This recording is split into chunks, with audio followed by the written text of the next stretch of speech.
ఒక మనిషికి గట్ హెల్త్ని అసలు మనం ఎట్లా డిఫైన్ చేస్తాము? అందరికీ ఒకటేలా ఉంటుందా? కొంతమంది మోషన్ పోవడానికి స్మోకింగ్ చేస్తారు, కొంతమంది మోషన్ పోవడానికి టీ తాగుతారు, కొంతమంది వాటర్ తాగుతారు.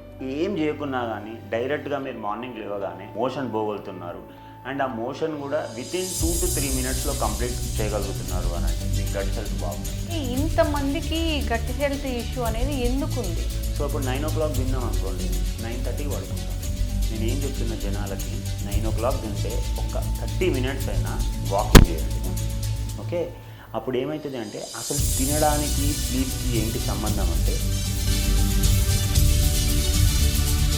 Welcome to RTV. సో జనరల్గా గట్ హెల్త్ అనేది ఎవరికీ సరిగా లేదు, అందుకే అనారోగ్య సమస్యలు వస్తున్నాయని చెప్తున్నారు. అసలు గట్ హెల్త్ అంటే ఏంటి, ఎలా డిఫైన్ చేస్తాము, ఎందుకు ఎవరికి గట్ హెల్త్ సరిగా లేకుండా పోయింది, వివరాలు తెలుసుకుందాం. మనతో పాటు ప్రముఖ హోమియో వైద్య నిపుణులు డాక్టర్ చందూరి రామకృష్ణ గారు ఉన్నారు, from spiritual homeopathy clinics. Doctor గారు నమస్తే అండి. నమస్తే madam. Very happy to see you doctor గారు. Thank you madam. ఎప్పటి నుంచి అనుకున్నాను ఇంటర్వ్యూ చేద్దామని. జనరల్గా ఈ గట్ హెల్త్ గురించి మాట్లాడుకుంటే ఈ గట్ హెల్త్ ఎవరికీ సరిగా లేదు, ఎవరి పొట్ట బాగాలేదు, అనారోగ్య సమస్యలు వస్తున్నాయి అంటున్నారు.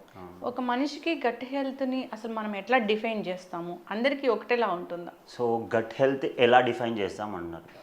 జనరల్గా మార్నింగ్ లేవగానే, తెల్లవారు లేవగానే మనము ఎలాంటి కష్టపడకుండా, కొంతమంది మోషన్ పోవడానికి స్మోకింగ్ చేస్తారు, కొంతమంది మోషన్ పోవడానికి టీ తాగుతారు, కొంతమంది మోషన్ పోవడానికి కాఫీ తాగుతారు, కొంతమంది వాటర్ తాగుతారు. ఏం చేయకున్నా కానీ డైరెక్ట్గా మీరు మార్నింగ్ లేవగానే ఆటోమేటిక్గా మీకు వాష్రూమ్ వెళ్ళగలుగుతున్నారు, మోషన్ పోగలుగుతున్నారు అండ్ ఆ మోషన్ కూడా వితిన్ 2 to 3 మినిట్స్లో కంప్లీట్ చేయగలుగుతున్నారు అని అంటే మీ గట్ హెల్త్ బాగున్నట్టు. ఫస్ట్ పాయింట్ ఇది. సెకండ్ పాయింట్ ఏంటి అంటే మనం టాయిలెట్ పాట్లో పోయినప్పుడు, ఇప్పుడు చాలామంది వెస్టర్న్ టాయిలెట్సే ఉన్నాయి, వాటర్ ఉంటుంది కదా మేడం. మోషన్ పోయాక ఫ్లష్ చేసినప్పుడు మొత్తం మోషన్ అంతా కంప్లీట్గా వన్ టైంలో ఎవాక్యుయేట్ అయిపోవాలి. అలా కాకుండా నేను ఎన్నిసార్లు ఫ్లష్ చేసినా కానీ మోషన్ అక్కడే పేర్కొని పోయి ఉంటుంది అని అంటే దాని అర్థం ఏంటి అని అంటే మీరు మోషన్లో ఫ్యాట్ పోతుంది అని అర్థం. కొంతమంది ఎంత తిన్నా కానీ సన్నగానే ఉంటున్నారు అని అంటారు, చూసారా? అంటే ఏంటి అంటే వాళ్ళకి ఫ్యాట్ లాస్ అనేది ఎక్కువ ఉంటుంది. ఫ్యాట్ అంటే నథింగ్ బట్ ఒక ఆయిలీ సబ్స్టెన్స్. ఇప్పుడు నీళ్ళపైన ఆయిల్ పోతే ఏమవుతుంది? పేరుకుపోతుంది కదా, తేలిపోతుంది. సో అలాగా మనం ఎప్పుడైతే ఫ్యాట్ లాస్ ఉంటుందో స్టూల్లో, ఆ స్టూల్ కూడా వాటర్ పైన తేలిపోతుంటుంది. సో అది రెండో సంకేతం ఏంటి, మనకి గట్ హెల్త్ బాగాలేనట్టు. మూడోది ఏంటి అని అంటే తింటాం మనం, కొంతమంది తిన్న food particles as it is వచ్చేస్తాయి. ఇప్పుడు కార్న్ తింటారు, కొంతమంది కార్న్ వచ్చేస్తుంది, ఆనియన్ తింటారు, ఆనియన్ వచ్చేస్తుంది, లేకపోతే ఏదైనా వెజిటేబుల్ తింటాము, ఆ వెజిటేబుల్ బెండకాయ కానీ, కాకరకాయ కానీ, దొండకాయ కానీ ఆటోమేటిక్గా సరిగా డైజెస్ట్ కాకుండా స్టూల్లో వచ్చేస్తుంది. అంటే దాని నుంచి కావాల్సిన ఫైబర్ కానీ, మనకు కావాల్సిన మినరల్స్ కానీ, న్యూట్రిషన్ అనేది మన ఒంటికి పడితే అప్పుడు మనం హెల్తీగా ఉంటాం. కానీ యాజ్ ఇట్ ఈజ్ వచ్చేసింది అంటే దాని అర్థం ఏంటి, డైజెషన్ అనేది సరిగా లేదు. మూడోది. నాలుగో పాయింట్ ఏంటి అంటే మోషన్ వెళ్ళినాక వాష్ చేసినప్పుడు చేతికి ఏదైనా గ్రీస్ లాగా అంటే స్టిక్కీగా మనకు అనిపిస్తుంది అని అంటే అది కూడా ఒక బ్యాడ్ సైన్. సో ఇంకొకటి ఏంటంటే వీక్లో 7 days అంటే 7 days మనము తెల్లవారు లేవగానే స్టూల్ అంటే మోషన్ పోతున్నాము అని అంటే మన గట్ హెల్త్ బాగున్నట్టు. ఐదోది ఏంటి అంటే తినగానే కడుపు ఉబ్బినట్టు అనిపిస్తుంది, మీకు చాలా పొట్ట ఉబ్బరం అనిపిస్తుంది, ఆయాసం అనిపిస్తుంది అంటే కూడా గట్ హెల్త్ బాగాలేనట్టు. చాలామందికి తేన్పులు వస్తాయి. తేన్పులు అన్నట్టు ఐడియా ఉంది కదా మేడం? తేపులు వస్తాయి. ఆ తేపులు కూడా పుల్లని తేపులు వస్తాయి, కొంతమందికి చేదు తేపులు వస్తాయి, కొంతమందికి ఆయిలీ వస్తాయి. సో ఈ తేపులు ఎక్కువ రావడం ఎప్పుడో ఒకసారి అంటే ఓకే, ఎక్కువ తేపులు రావడం అనేది కూడా మీకు డైజెషన్ అనేది బాగాలేదు, గట్ హెల్త్ బాగాలేదు అని అర్థం. కొంతమందికి ఏంటి అంటే పిత్తులు ఎక్కువ వస్తాయి. సో పిత్తులు కూడా ఎక్కువ వస్తున్నాయి, అది చాలా దుర్వాసనతో కూడుకొని వస్తున్నాయి అని అంటే గట్ హెల్త్ బాగాలేనట్టు. సో ఇవన్నీ సంకేతాలు ఏంటి అని అంటే మీ గట్ హెల్త్ బాగాలేదు అని మనం నిర్ధారించుకోవచ్చు. మ్యాక్సిమము 90% ఆఫ్ ద పీపుల్లో ఈ లక్షణాలు ఎప్పుడో ఒకసారి చూస్తాము. కొందరు రెగ్యులర్గా వాళ్ళు సఫర్ అవుతూ ఉంటారు. మీ పాత వీడియోస్లో కూడా చాలా మంది కామెంట్స్ రాశారు, ఈ ప్రాబ్లం ఉంది, ఈ ప్రాబ్లం ఉంది. ఇప్పుడు మీరు చెప్పిన చాలా మటుకు ప్రాబ్లమ్స్ రాశారు. అంటే ఇంతమందికి గట్ హెల్త్ ఇష్యూ అనేది ఎందుకు ఉంది? ఇప్పుడు ప్రపంచం మొత్తట ఎంతోమంది డాక్టర్లు ప్రతి ఒక్కరు గట్ హెల్త్ ఇంపార్టెన్స్ గురించి చాలా ఎడ్యుకేట్ చేస్తున్నాం మనం. ఎందుకు? 80% ఆఫ్ ద డిసీజెస్ 80% వ్యాధులు గట్లోనే ప్రాబ్లం స్టార్ట్ అవుతుంది. And gut is called second brain అని అంటారు.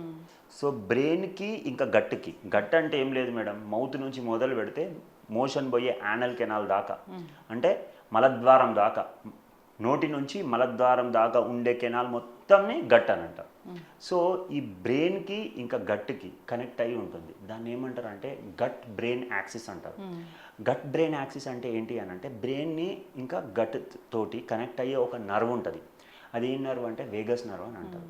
సో ఎప్పుడైతే మా హోమియోపతి సిద్ధాంతం కూడా ఏముంటుంది అని అంటే సింపుల్, ఏ వ్యాధి అయినా రావడానికి మూల కారణం ఏంటి అంటే, ఇప్పుడు షుగర్ ఎందుకు వస్తుందంటే ఏం చెప్తాం మేడం మనం, షుగర్ ఎందుకు లైఫ్ స్టైల్ డిజార్డర్, అది సూపర్ చెప్పినారు మేడం, లైఫ్ స్టైల్ డిజార్డర్ అని అంటాం. ఇంకొకటి ఎందుకు వస్తుంది అంటే స్ట్రెస్ అంటారు.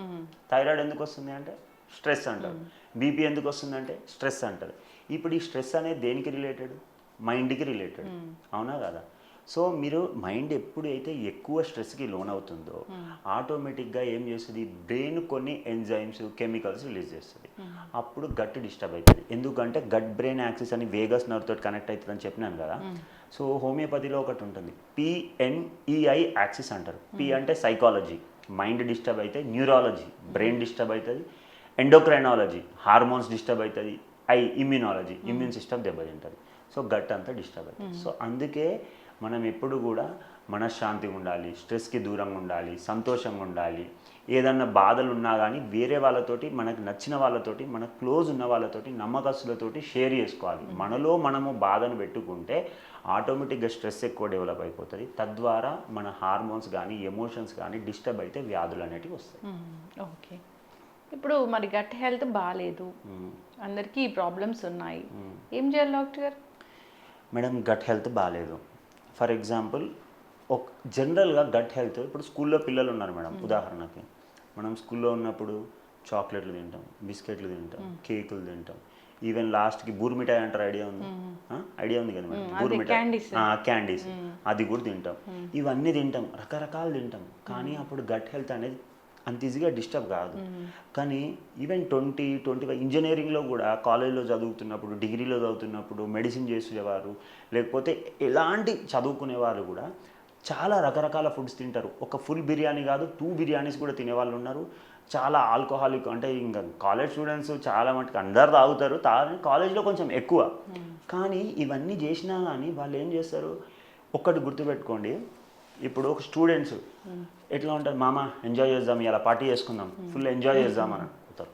ఏమంటారు వాళ్ళు, ఇలా ఎంజాయ్ చేద్దాము, మనం పార్టీ చేసుకుందాం అంటారు. అదే ఒక 30-35 ఏజ్ గ్రూప్ వాళ్ళని, లేకపోతే ఒక 40 ఏజ్ గ్రూప్ వాళ్ళని మీరు అడిగితే, ఈరోజు మూడు బాగాలేదురా, పోయి మనం ఏం చేద్దాం, ఒక డ్రింక్ వేద్దాం పా అని అంటారు. అంటే ఇక్కడ ఏంది, మూడు బాగాలేకపోతే డ్రింక్ చేస్తే అది ఎఫెక్ట్ అవుతుంది. ఎందుకంటే మూడు బాగాలేదు అనడం స్ట్రెస్కి సంబంధించింది. దాంతోపాటు ఆల్కహాల్ తీసుకుంటే మీకు గట్ హెల్త్ డిస్టర్బ్ అవుతుంది. ఇక్కడ కాలేజ్ స్టూడెంట్స్ ఏమంటారు, మామ ఈరోజు ఎంజాయ్ చేద్దాం, ఈరోజు పోదాం, మంచిగా మందు తాగుదాం అని అంటారు. వాళ్ళది ఇక్కడ పాజిటివ్ ఎమోషన్, ఇక్కడేమో నెగటివ్ ఎమోషన్. అంటే ఇక్కడేమో సంతోషంతో చేద్దాం అనుకుంటున్నారు, ఇక్కడేమో ఉన్న స్ట్రెస్ని తీసుకొద్దాం, వదిలేద్దాం అని అనుకుంటున్నారు. ఇప్పుడు ఆల్రెడీ పుండు మీద కారం జల్లినట్టు అయిపోతుంది. మీరు ఆల్రెడీ స్ట్రెస్లో ఉన్నారు, ఆల్కహాల్ వేస్తే ఏమవుతుంది, it's like adding fuel to a fire. అది బ్రెయిన్ ఆల్రెడీ డ్యామేజ్ అయింది, ఇప్పుడు ఈ ఫిజికల్ బాడీ కూడా. సో నేను ఏమంటున్నా అంటే, ఇప్పుడు ఎందుకు వస్తుంది గట్ ప్రాబ్లమ్స్ అంటే, జనరల్గా గట్ ప్రాబ్లమ్స్ ఎప్పుడు స్టార్ట్ అవుతాయి, జనరల్గా యావరేజ్ ఏజ్ 25, 26, 30 తర్వాత. అంతకుముందు చాలా బిర్యానీలు తింటారు, అన్నీ తింటారు. కానీ ఒక ఏజ్ పెరిగినాక ఎందుకంటే స్ట్రెస్కి లోన్ అవుతారు. ఫ్యామిలీ ఉంటుంది, వైఫ్, పిల్లలు, స్కూల్ ఫీజులు, ఈఎంఐలు, తర్వాత జాబ్ టెన్షను, ఆఫీస్ టెన్షను, తర్వాత ప్రాపర్టీ టెన్షను, ఇలాంటివి. లేదంటే ఏదో ఆస్తుల గొడవలు ఉంటాయి, అన్నదమ్ముల గొడవలు ఉంటాయి, లేదా ఒక ప్రాపర్టీ తీసుకుంటారు, అది ఏదో హైడ్రాలో పోయిందని అంటారు, లేకపోతే ఇంకేదో తీసుకుంటారు, ఎవడో కబ్జా చేసిందని అంటాడు, లేకపోతే ఎక్కడైనా ఇన్వెస్ట్మెంట్ చేస్తారు, అది లాస్ అయిపోవడము, ఏదో ఫ్రెండ్కి ఇవ్వడము లాస్ అయిపోవడము, లేకపోతే వైఫ్ తోటి ఇబ్బందులు, లేకపోతే అత్తమామతోటి గొడవలు, లేకపోతే పార్ట్నర్షిప్ అని బిజినెస్లో గొడవలు. ఇలాంటి గొడవలు స్ట్రెస్లో ఉండడం వల్ల ఏమవుతుంది అని అంటే, ఆటోమేటిక్గా మీ స్ట్రెస్ ఫండమెంటల్ కాజ్ ఏంది, ముఖ్య కారణం, అన్నిటికంటే రూట్ కాజ్ స్ట్రెస్. అంటే మైండ్ డిస్టర్బ్ అయిపోతుంది, దానివల్ల బ్రెయిన్ డిస్టర్బ్ అయిపోతుంది, దానివల్ల వేగస్ నర్వ్ డిస్టర్బ్ అవుతుంది, దానివల్ల గట్ డిస్టర్బ్ అయిపోతుంది. సో ఇలాగా ఆటోమేటిక్గా అన్ని ప్రాబ్లమ్స్ వస్తాయి. అందుకే మనశ్శాంతిగా ఉండడము, హెల్త్ ఈజ్ వెల్త్ అని అంటారు. ఎవరైనా హెల్త్ ఈజ్ వెల్త్ అని అంటారు. ప్రశాంతంగా ఉండాలి, హ్యాపీనెస్ ఉండాలి, ధ్యానం చేయాలి. ఇప్పుడు బుద్ధుడు కూడా ఎక్కడైనా పెడితే ఇలా పీస్ఫుల్గా అనిపిస్తుంది అది. ఎందుకు పీస్కి సంకేతం అది. సో అలాగా పీస్ఫుల్గా ఉండడం, హ్యాపీగా ఉండడం, స్ట్రెస్ ఫ్రీగా ఉంటే ఆరోగ్యం బాగుంటుంది. అట్లా ఉండడం సాధ్యం కాదు డాక్టర్ గారు. సింపుల్ మేడం, సాధ్యం కాదు. ఎందుకంటే ఇప్పుడు మీరు అన్నది కరెక్టే, ఉండడం సాధ్యం కాదు మేడం. కొన్ని విషయాలు ఒకటి గుర్తుపెట్టుకోండి, ఇప్పుడు పొల్యూషన్లోనే మనం బతుకుతున్నాం. అలా అని చెప్పేసి హైదరాబాద్లో ఇంత పొల్యూషన్ ఉంది, ప్రతి ఒక్కరికి లంగ్ డిసీజెస్ ఉన్నాయా? ప్రతి ఒక్కరికి ఆస్తమా ఉందా? నేనేమంటున్నా, ప్రొద్దున లేచి జస్ట్ ఒక 1 అవర్ లేకపోతే 45 మినిట్స్ ప్రాణాయామ చేయండి, యోగా చేయండి, అనులోమ్ విలోమ్ చేయండి, కపాలపాతి చేయండి, మలాసనం చేయండి, వజ్రాసనం చేయండి, భుజంగాసనం చేయండి. ఇవి బేసిక్ ప్రాణాయామ, కపాలపాతి, భ్రమరి ప్రాణాయామ అనేది యోగాలో బేసిక్. ఇవి చేస్తే ఆటోమేటిక్గా పీస్ఫుల్గా ఉంటుంది. రెండోది, మంచి సినిమాకి వెళ్ళండి, ఫ్రెండ్స్ తోటి మంచి ఎంటర్టైన్మెంట్ జోక్, ఏదైనా కామెడీ మూవీ వెళ్ళి హాయిగా సరదాగా ఎంజాయ్ చేసిరండి. లేకపోతే మీ ఫ్రెండ్స్ కాకపోతే ఫ్యామిలీ, అన్నతోటో తమ్ముడితోటో ఎవరు నచ్చితే వాళ్ళతోటి, లేకపోతే మీకు మంచిగా ఇంట్లో కూర్చొని మీ పేరెంట్స్ తోటో లేకపోతే బ్రదర్స్ తోటో సిస్టర్తో క్యారమ్ ఆడండి, చెస్ ఆడండి, లేకపోతే ఏదైనా గేమ్స్ ఆడుకోండి, వాలీబాల్ ఆడుకోండి, ఫుట్బాల్ ఆడుకోండి, క్రికెట్ ఆడుకోండి. ఇంకా ఎంజాయ్ చేయాలి, అందరు కలిసి ఒక గుడికి వెళ్ళండి, అందరు కలిసి ఒక హోటల్కి వెళ్ళి మంచి తినండి, ఇంట్లో ఏదైనా మంచి ఫుడ్ చేసుకొని నచ్చిన ఫుడ్ తీసుకొని తినండి. లేకపోతే సరదాగా అట్లా మీకు ఒకవేళ పొలం ఉంటే పొలం దగ్గరికి వెళ్ళి ఎంజాయ్ చేసి రండి, టూర్కి వెళ్ళండి, ట్రావెలింగ్ చేయండి. అప్పుడు ఏమవుతుంది, సంతోషం అనేది, హ్యాపీ హార్మోన్స్ అనేటివి రిలీజ్ అవుతాయి. హ్యాపీ హార్మోన్స్ అంటే ఆక్సిటోసిన్ అని, ఎండార్ఫిన్స్ అని, డోపమైన్ అని, సెరోటోనిన్ అని, ఇలాంటి హ్యాపీ హార్మోన్స్ రిలీజ్ అవుతాయి. ఎప్పుడైతే హ్యాపీ హార్మోన్స్ రిలీజ్ అవుతాయో ఆటోమేటిక్గా స్ట్రెస్ అనేది మనం కొంచెం కంపెన్సేట్ చేయొచ్చు. ఓకే, సరే, ఇవన్నీ పాటిస్తున్నారు. ఇంకా చాలా మంది కూడా ఈ గట్ హెల్త్ బాగుందా లేదా అని టెస్ట్ కోసం కూడా వెళ్తూ ఉన్నారు డాక్టర్ గారు. ఇప్పుడు అంతేకాకుండా మన మోషన్ నుంచి కూడా గుడ్ బ్యాక్టీరియా తీసి దాన్ని మాత్రలాగా చేసి ఇస్తూ ఉన్నారు. అందరూ ప్రోబయోటిక్, ప్రీబయోటిక్స్ అని తీసుకుంటూ ఉన్నారు. ఎట్లా తీసుకున్నా కానీ అది అప్పటి వరకే, గట్ అనేది ఏ రోజు ఆ రోజు సరి చేసుకునే ఉంటుంది. అయితే దీనికోసం ట్రీట్మెంట్ అంటే ఏముంది? సో బేసిక్గా ప్రోబయాటిక్స్, ప్రీబయాటిక్స్ అన్నారు కదా మేడం. సింపుల్, ప్రో అని అంటే ఏంటి, ఇప్పుడు anything which is enhanced version, అంటే అప్గ్రేడెడ్ వర్షన్ని దేనైనా కానీ, ఇప్పుడు iPhone 17 ప్రో అంటారు. ప్రో అంటే అది కాస్ట్లీ, ఎందుకు అంటే దాంట్లో ఎక్కువ ఫీచర్స్ ఉంటాయి. సో ప్రోబయోటిక్స్, బయో అంటే ఏంటి, లైఫ్, అంటే ప్రోబయాటిక్స్ అంటే గుడ్ బ్యాక్టీరియా, ప్రీబయాటిక్స్ అంటే ప్రోబయాటిక్, ప్రీబయాటిక్ అంటే ఆల్రెడీ ఉన్న గుడ్ బ్యాక్టీరియాని పెంచుకోవడానికి మనం ప్రోబయాటిక్స్ వాడతాం. ప్రీబయాటిక్స్ ఏంటి అని అంటే లేని బ్యాక్టీరియాని తెచ్చుకోవడానికి ప్రీబయాటిక్స్ వాడతాం. సో ఇందులో ఏంటి అని అంటే బటర్ మిల్క్ తీసుకోవడము, ఇంకొకటి కర్డ్ తీసుకోవడము, ఇంకొకటి నిల్వ చేసిన పచ్చళ్ళు అంటారు కదా అవి తీసుకోవడము. దాంతోపాటు ఏంటి అని అంటే ఇప్పుడు మనం దోశ, ఇడ్లీ ఇవన్నీ ఏంటి, ఫర్మెంటెడ్ ఫుడ్స్, అవన్నీ ప్రోబయాటిక్స్ లాగా పనిచేస్తాయి. ఇంకొకటి ఏంటి అంటే బనానా తీసుకోవడము, అల్లం, వెల్లుల్లి, ఇవన్నీ ప్రీబయాటిక్స్ లాగా పనిచేస్తాయి. సో ఇవి తీసుకోవడం వల్ల ఏమవుతుంది అని అంటే మన శరీరంలో గట్లో దాదాపు 10 లక్షల రకాల బ్యాక్టీరియా ఉంటుంది. సో అందులో ఎప్పుడైతే బ్యాడ్ బ్యాక్టీరియా పెరిగి గుడ్ బ్యాక్టీరియా తగ్గిందనుకోండి, గట్ డిస్టర్బెన్స్ వస్తుంది. దాన్ని ఏమంటారు అంటే సైబో అంటారు, small intestine bacterial over growth. So అక్కడ ఎప్పుడైతే బ్యాడ్ బ్యాక్టీరియా పెరిగింది అనుకోండి గట్ డిస్టర్బ్ అవుతుంది, గుడ్ బ్యాక్టీరియా పెరిగింది అనుకోండి గట్ బాగుంటుంది. సో ఇవి తీసుకోవడం వల్ల మనకి ఏమవుతుంది అని అంటే గుడ్ బ్యాక్టీరియా అనేది పెరుగుతుంది. సో అప్పుడు ఏమవుతుంది అంటే డైజెషన్ బాగా అవుతుంది. అట్లా కాకుండా లేదు మాకు ట్రీట్మెంటే కావాలంటే, ట్రీట్మెంట్ చాలా హోమియోపతి ఇప్పుడు ఏదైనా కానీ కొంతవరకు మనం మేనేజ్ చేయగలుగుతాం ఫుడ్ డైట్ తోటి. సో మా దగ్గర హోమియోపతిలో ఏంటి అని అంటే చాలా, ఇప్పుడు గట్ డిసీజెస్ అనగానే గ్యాస్ట్రిక్ అల్సర్ అయినా, పెప్టిక్ అల్సర్ అయినా, డియోడినల్ అల్సర్ అయినా, అల్సరేటిక్ కొలైటిస్ అయినా, కాన్స్ డిసీజ్ అయినా, కొంతమందికి మోషన్లో రక్తం వస్తుంది, పైల్స్ ఉన్న వారికి రక్తం వస్తుంది, లేకపోతే ఫిషర్స్ ఉన్న వారికి రక్తం వస్తుంది, ఫిస్చులా ఉన్న వారికి రక్తంతో పాటు చీము, ఇంకొకటి మన మలద్వారంకి దానికి ప్యారలల్గా ఇంకొక చిన్న ఓపెనింగ్ అవుతుంది, దాంట్లోకి వెళ్ళి చీము రావడం అనేది చూస్తూ ఉంటాము. కొంతమందికి ఏంటి అంటే మోషన్లో బ్లాక్ స్టూల్ అంటే నల్లగా స్టూల్ వస్తుంది. ఎందుకంటే వాళ్ళకి ఇక్కడ అన్ననాళం ఉంటుంది కదా మేడం, లోపల కట్ అయిపోతుంది, ఇన్ఫెక్షన్ వల్ల, ఇన్ఫ్లమేషన్ వల్ల కట్ అయిపోతుంది. అప్పుడు ఆ బ్లడ్ అనేది స్టమక్లోకి వస్తుంది. స్టమక్లో ఏమవుతుంది, స్టమక్లో యాసిడ్ ఉంటుంది HCl అని, బ్లడ్ యాసిడ్తో కలిసినప్పుడు ఆటోమేటిక్గా ఏమైపోతుంది, అది బ్లాక్ స్టూల్గా మారుతుంది. సో మోషన్ పోయినప్పుడు స్టూల్ బ్లాక్ వచ్చిందంటే అది ఒక డేంజర్ సైన్, ఎందుకంటే లోపల కట్ ఏర్పడింది అని అర్థము. లోపల ఎక్కడో బ్లీడ్ అవుతుంది. సో లోపల ఈసోఫేజియస్లో ఏమైనా ప్రాబ్లం ఉన్నా, లేకపోతే అప్పర్ స్టమక్లో ఏమన్నా ప్రాబ్లం ఉన్నా కానీ, ఫండస్లో కానీ అక్కడ ప్రాబ్లం ఉంటే బ్లీడ్ అయితే మనకి ఏమవుతుంది అని అంటే ఇలా బ్లాక్ స్టూల్ అనేది వస్తుంది. కొన్నిసార్లు ఏమవుతుంది అని అంటే పొట్టలో ఏదైనా ఇన్ఫ్లమేషన్ వల్ల కొన్నిసార్లు ఏమవుతుంది అంటే హెచ్ పైలోరీ ఇన్ఫెక్షన్ అంటారు, హెలికోబాక్టర్ పైలోరీ. దానివల్ల ఏమవుతుంది అని అంటే గ్యాస్ట్రిక్ అల్సర్ డెవలప్ అవుతుంది. ఎప్పుడైతే గ్యాస్ట్రిక్ అల్సర్ డెవలప్ అవుతుందో ఆటోమేటిక్గా ఏమవుతుంది, మళ్ళీ మోషన్లో రక్తం చూస్తాం. అది ఏమవుతుంది అని అంటే రెడ్ కలర్ స్టూల్ చూస్తాం, అంటే రక్తం చూస్తాం. హెచ్ పైలోరీ ఇన్ఫెక్షన్ వల్ల. హెచ్ పైలోరీ అది చాలా ఎక్కువగా స్ప్రెడ్ అవుతుంది. ఇప్పుడు ఈ వర్షాకాలం వచ్చింది, ఇంకా ఎక్కువగా వస్తుందని చెప్తారు డాక్టర్. అవును, ఎందుకనంటే ఈ వర్షాకాలంలో అన్హైజీన్ వల్ల ఆ బ్యాక్టీరియాకి ఈ ఎన్వైరన్మెంట్ చాలా సూటబుల్ ఎన్వైరన్మెంట్. సో ఇప్పుడు ఇన్ఫెక్షన్స్ ఈజీగా గురవుతుంటాం. అందుకే చాలా దోమలను నివారించండి, పరిశుభ్రంగా ఉంచండి, ఈగలకు దూరంగా ఉండండి, ఎక్కడైతే వాటర్ ఎక్కువ లాడ్జ్ అవుతాయో అక్కడ ఉండకండి, పరిసరాలు నీట్గా పెట్టుకోండి. ఏమన్నా ఇంట్లో డస్ట్బిన్స్ ఉన్నా కానీ పొడి చెత్త, తడి చెత్త అది పక్కకు పెట్టుకోండి. ఇంకొకటి మంచిగా దోమలకు దూరంగా ఉండండి. ఇవన్నీ మనం స్టెప్స్ ఎందుకు తీసుకుంటాం? సో ఇవన్నీ హెచ్ పై ఏంటంటే నీట్నెస్ ఉంటే ఇవన్నీ ఎన్హాన్స్ కావు, అంటే ఎక్కువ కావు. సో హెచ్ పైలోరీ ఇన్ఫెక్షన్ ఈ క్లైమేట్లో, ఈ వాతావరణంలో ఎక్కువ వచ్చే ఛాన్సెస్ ఉంటాయి. సో దానివల్ల ఏమవుతుంది, గ్యాస్ట్రిక్ అల్సర్ డెవలప్ అవుతుంది, డియోడినల్ అల్సర్ కూడా డెవలప్ అవుతుంది, తినగానే కడుపులో మంట వస్తుంది. లేకపోతే కొంతమందికి రాత్రిపూట, చాలామంది మీరు పేషెంట్స్ని చూస్తుంటారు, హాస్పిటల్కి రాత్రి ఛాతీలో నొప్పి వచ్చిందని పరిగెడతారు హార్ట్ అటాక్ అనుకొని.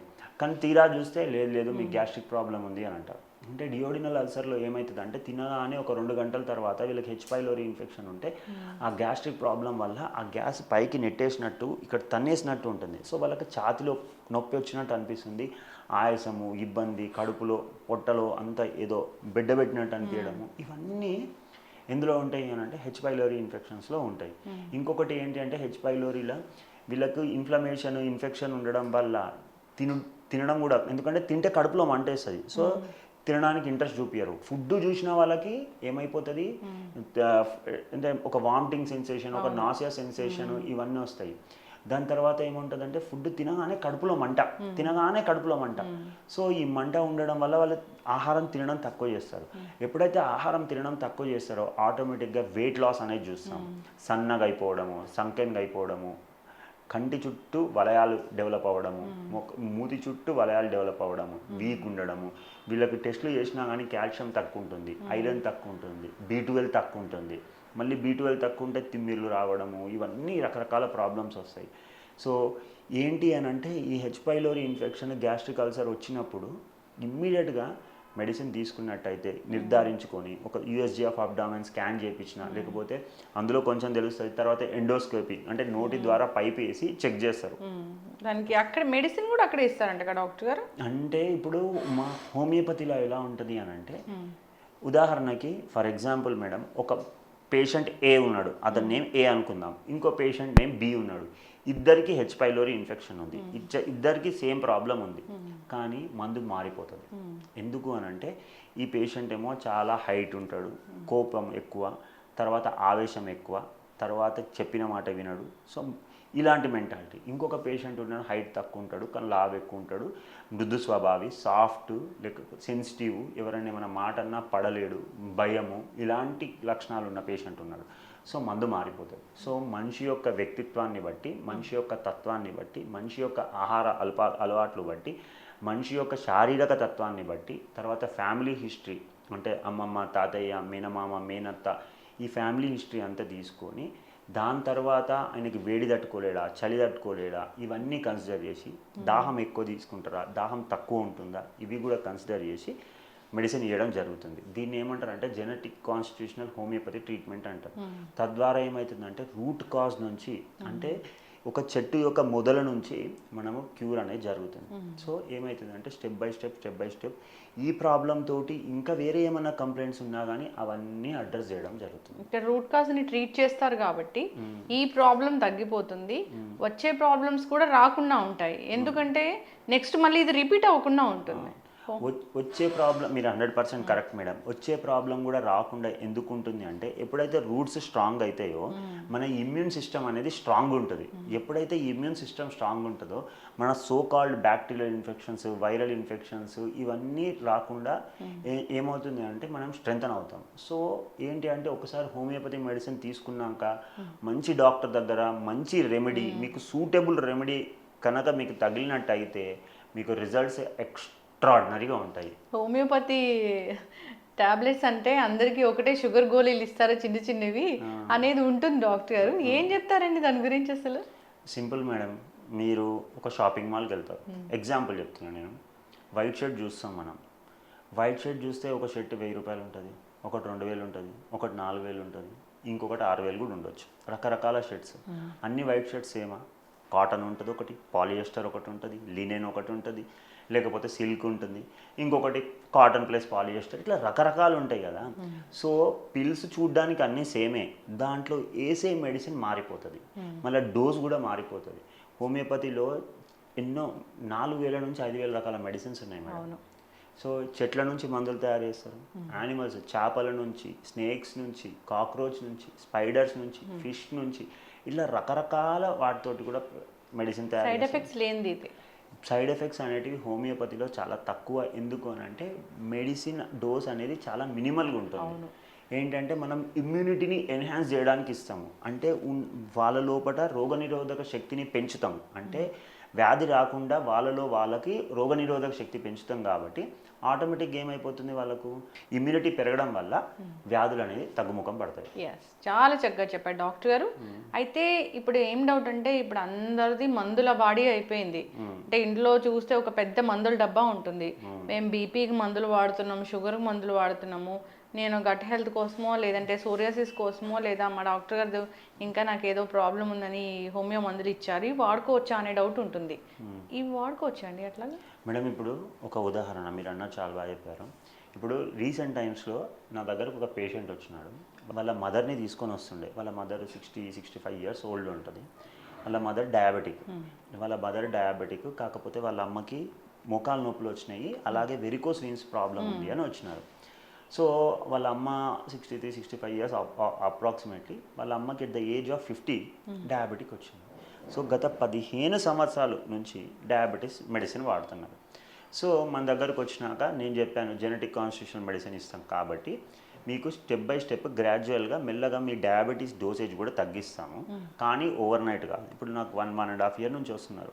ఫస్ట్ ఎంత డోస్ తీసుకున్నారు, ఇప్పుడు దాంట్లో క్వార్టర్ డోస్ తీసుకున్నాం.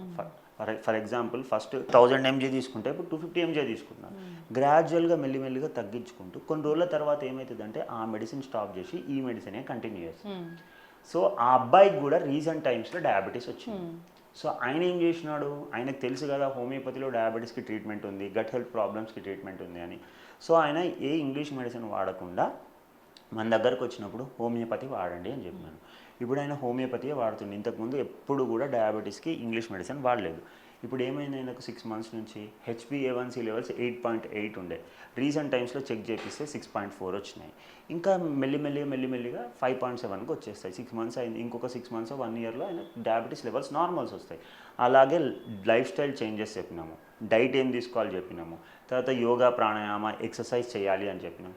మెల్లిమెల్లిగా గ్రాడ్యువల్గా. సో ఎలాంటి ఇంగ్లీష్ మెడిసిన్ వాడకుండా ఇప్పుడు ఆయన హోమియోపతి మెడిసిన్ తోటి సైడ్ ఎఫెక్ట్స్ లేకుండా కంటిన్యూ అవుతున్నాడు. ఎందుకంటే ఇప్పుడు డయాబెటీస్కి ఫ్యూచర్లో డయాబెటీస్, రెటినోపతి, ఐస్ ప్రాబ్లం అయితే అంట కదా, కాళ్ళల్లో వాపులు వస్తాయంట కదా, కాళ్ళలో ఏమైనా గ్యాంగ్రీన్ వస్తుందంట కదా, లేకపోతే ఇంకా వేరే సమస్యలు పర్సనల్ కంప్లైంట్స్ డెవలప్ అవుతాయి అంట కదా అని అంటారు. అన్ని ఆర్గాన్స్ డ్యామేజ్ అవుతాయి.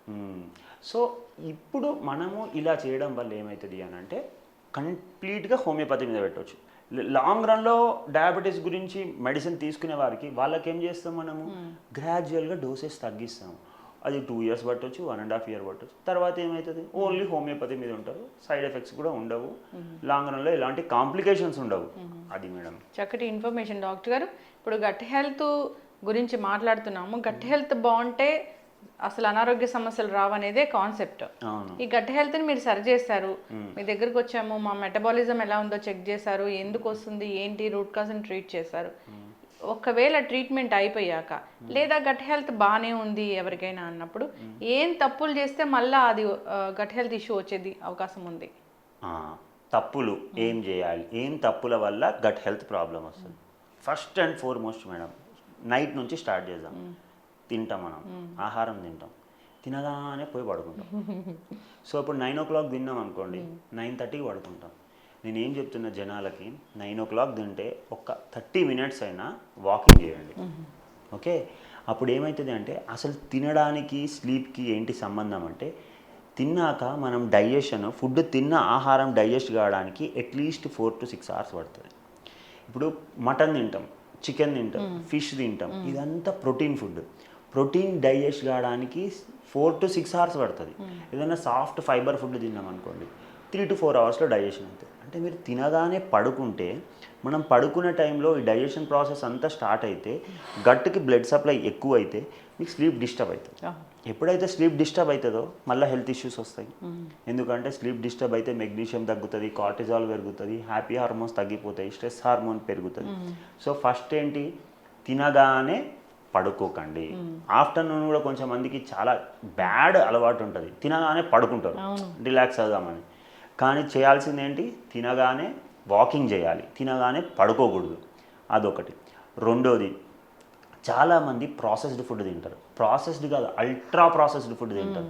ఇప్పుడు అల్ట్రా ప్రాసెస్డ్ ఫుడ్స్ అంటే 2 minutes మ్యాగీ అని, ఇట్లా ఎయిర్పోర్ట్స్లో పోతే మనము, లేకపోతే రైల్వే స్టేషన్లో పోతే ఇంత బాల్ ఉంటుంది, హాట్ వాటర్ వేసి ఇచ్చేస్తారు అలా. సో ఇది ఇన్స్టాంట్గా, లేకపోతే ఇప్పుడు ఉప్మా కూడా ఇట్లా ఉంటుంది, హాట్ వాటర్ వేసి వస్తే, ఇవన్నీ అల్ట్రా ప్రాసెస్డ్ ఫుడ్స్. ఇవన్నీ ఏం చేస్తాయి అంటే మన గట్ లైనింగ్ని డిస్టర్బ్ చేస్తాయి. అంటే ఇలా ఇది గట్ అనుకోండి, దీని లోపల ఒక పూత ఉంటుంది సాఫ్ట్గా ఉండడానికి. ఎప్పుడైతే ఆ పూత పోయిందనుకోండి డ్రైనెస్ డెవలప్ అవుతుంది. ఎప్పుడైతే డ్రైనెస్ డెవలప్ అయిందనుకోండి, మీరు ఎండాకాలంలో పెదాలు పగలడం చూస్తారు, ఇట్లా కట్ అవ్వడం చూస్తారు. ఎందుకు? డ్రైనెస్ ఎక్కువ ఉంటుంది కాబట్టి, డీహైడ్రేషన్ అవుతుంది కాబట్టి. సో ఇక్కడ కూడా లోపల ఎప్పుడైతే ఆ పూత పోయిందనుకోండి కట్లు ఏర్పడతాయి, మంట డెవలప్ అవుతుంది, అల్సర్ డెవలప్ అవుతుంది. సో ఇక్కడ ఏంటి అని అంటే సింపుల్, మనం ఎప్పుడైనా కానీ నీట్గా ప్రాపర్ ఫుడ్ తీసుకోవాలి. Processed foods, ultra processed foods తీసుకోకూడదు. ప్యాకెట్ ఫుడ్స్ ఉంటాయి, ఈ చిప్స్లు, బింగోలు, లేసులు ఏవోవో ఉంటాయి, అవన్నీ తింటారు. ఇంకొకటి చాలామంది ఏంటి అంటే ఈ మోమోలు, లేకపోతే ఫ్రాంకీలు, లేకపోతే బర్గర్లు, లేకపోతే పిజ్జాలు, లేకపోతే ఇలాంటి ఫాస్ట్ ఫుడ్ ఎక్కువ తీసుకోవడము, నూడిల్స్ ఎక్కువ తీసుకోవడము, రీసైకిల్డ్ యూజ్ చేసిన ఆయిల్. ఇప్పుడు మనం ఏం చేస్తాం, రోడ్డు పైన బజ్జీలు తినడము, పునుగులు తినడము, యూజ్ చేసిన ఆయిలే మళ్ళీ యూజ్ చేస్తారు, యూజ్ చేసిన ఆయిలే మళ్ళీ యూజ్ చేస్తారు. ఇలా చేయడం వల్ల ఏమవుతుంది అని అంటే మళ్ళీ గట్ లైనింగ్ డిస్టర్బ్ అవుతుంది. ఇంకొకటి, చిన్నపిల్లలకి ఏదో అమ్మమ్మ వచ్చారు, తాతయ్య వచ్చారు, నీకు లేస్ తినిపిస్తా, నీకు ఇంకేదో తినిపిస్తా, చిప్స్ తినిపిస్తా, కుర్కురే తినిపిస్తా అని తీసుకొని వెళ్తారు. అందులో ఏముంటాయి అంటే పిల్లలకి అది నచ్చాలని చెప్పేసి MSG అని ఒక కాంపౌండ్ యాడ్ చేస్తారు. సో అది దానివల్ల కూడా గట్ లైనింగ్ డిస్టర్బ్ అయిపోతుంది. సో ఇలా packed food, ultra processed foods తీసుకోవడం వల్ల కూడా ఏమైపోతుంది, గట్ లైనింగ్ డిస్టర్బ్ అవుతుంది. మూడోది, మనము తినే ఆహారంలో ఎప్పుడైనా బ్యాలెన్స్ డైట్ అనేది చాలా ఇంపార్టెంట్. అంటే కార్బోహైడ్రేట్ కొంచెం తక్కువ ఉండాలి, ఫ్యాట్ కొంచెం ఎక్కువ ఉండాలి, ప్రోటీన్ అనేది చాలా ఎక్కువ ఉండాలి. ఇంకొకటి ఫైబర్ కూడా ఎక్కువ ఉండాలి. సో ఫైబర్ లేకుండా ఓన్లీ ఎప్పుడు స్వీట్లు తినడము, ఓన్లీ ఎక్కువ రైస్ తినడము, ఇలా చేయడం వల్ల కూడా ఏమవుతుంది, మన గట్ లైనింగ్ డిస్టర్బ్ అవుతుంది. అంటే ఎప్పుడైనా కానీ, ఇప్పుడు బీపీ ఎక్కువ ఉంటే ఏమంటారు మేడం, హైపర్ టెన్షన్ అంటారు. తక్కువ ఉంటే ఏమంటారు, హైపోటెన్షన్ అంటారు. అదే నార్మల్గా ఉంటే నార్మల్ బీపీ అంటారు. సో అల్ట్రా ప్రాసెస్డ్ ఫుడ్స్ ఎక్కువ తీసుకోకుండా బ్యాలెన్స్డ్ డైట్, ఓన్లీ ప్రోటీన్ తింటా, నేను రోజుకి 6 eggs తినేస్తా, లేకపోతే ఇంకా చికెన్ తింటా, మటన్ తింటా అంటే కూడా కష్టమే. లేకపోతే ఓన్లీ స్వీట్స్ తింటా అంటే కూడా కష్టమే. అన్ని సమపాలనలో తినాలి. అప్పుడు ఏమవుతుంది అంటే గట్ హెల్తీగా ఉంటుంది. ఇది మళ్ళీ గట్ హెల్త్ ఇష్యూ రాకుండానే చూసుకోవాలి. బ్యాడ్ హ్యాబిట్స్, ఈటింగ్ హ్యాబిట్స్ అనేవి తగ్గించుకోవాలి. మీరు చెప్పినట్లు లైఫ్ స్టైల్ అనేది చాలా సెడెంటరీ అయిపోయింది కాబట్టి చేంజ్ చేసుకోవాల్సిందే. డాక్టర్లు చెప్పిన ఈ పద్ధతులన్నీ పాటించాలి. మనం హెల్తీగా ఉండాలంటే మన కోసం మనం టైం కేటాయించుకోవాలి. 100%. ఏదైనా హెల్త్ ఇష్యూ వస్తుంది లేదా ఇబ్బంది పడుతున్నారు, తెలియట్లేదు, ఈ ఏదో జబ్బు వచ్చింది అసలు తగ్గట్లేదు, కన్ఫ్యూజన్లో ఉన్నామంటే కూడా ఒకసారి కాంటాక్ట్ చేయాలని కోరుకున్నాను డాక్టర్ గారు. చాలా చక్కటి ఇన్ఫర్మేషన్ అండి. ధన్యవాదాలు. Thank you madam.